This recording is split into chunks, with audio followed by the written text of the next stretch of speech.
তোমরা যে ফেসবুকে কাজ করতে এসছো, কী উদ্দেশ্য? কী উদ্দেশ্য তোমাদের? ফেসবুকে আমি গ্রো হব। ফেসবুকে গ্রো হতে এলে ভাই কিছু নিয়ম মেনে চলতে হবে, ঠিক আছে? নতুন ইউজাররা মনিটাইজেশন পায়, কিন্তু তোমরা কেন পাও না? তোমাদের নিজের ভুলের দোষে পাও না। যে ভুলগুলো তোমরা করো, 4টি ভুল কখনো করবে না। নিজের কপিরাইট ভিডিও অন্য কোনো প্রোফাইল থেকে ডাউনলোড করে নিজের চ্যানেলে দিও না, মানে নিজের ফেসবুক অ্যাকাউন্টে দিও না, ঠিক আছে? আর দ্বিতীয় কথা, নিজের ট্রেন্ডিং সং ছাড়া নিজেকে ভাইরাল করতে পারবে না।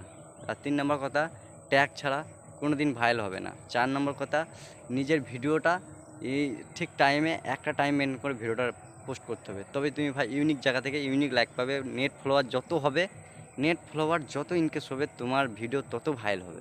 আর নেট ফলোয়ার থেকে তোমার আনফলোয়ার, মানে যেটা কন্টিনিউ তোমার ফ্রেন্ড ফলোয়ারগুলো, তাদের দিয়ে আশা করো না, কেন তারা মানে তোমাকে ফ্রেন্ড লিস্টে রাখবে ঠিকই, তোমার ভিডিও দেখবে কম। তাই তোমাকে এমন কি কাজ করতে হবে যেগুলো তোমার এই দেখবে যে আনরিজার্ভ ফ্রেন্ড হয়ে আছে, ওরা সবকে বের করে দাও, ঝেঁটিয়ে বার করে দাও, ঠিক আছে? ঝেঁটিয়ে বার করে দাও, পরিষ্কার করে দাও অ্যাকাউন্ট। আর নিজের কপিরাইট ভিডিও কোনো দিন করে ছাড়তে যেও না অন্য কোনো মোবাইল থেকে, ঠিক আছে?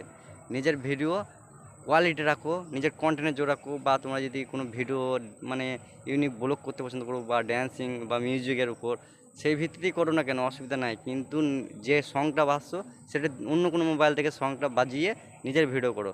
তুমি যদি না মোটিভেশন পাও, তা আমার এই ভিডিওটা যে আমি ফেসবুকে পোস্ট করব, তা আমাকে গালিগালাজ করে যেতে পারো আমার কমেন্ট বক্সে।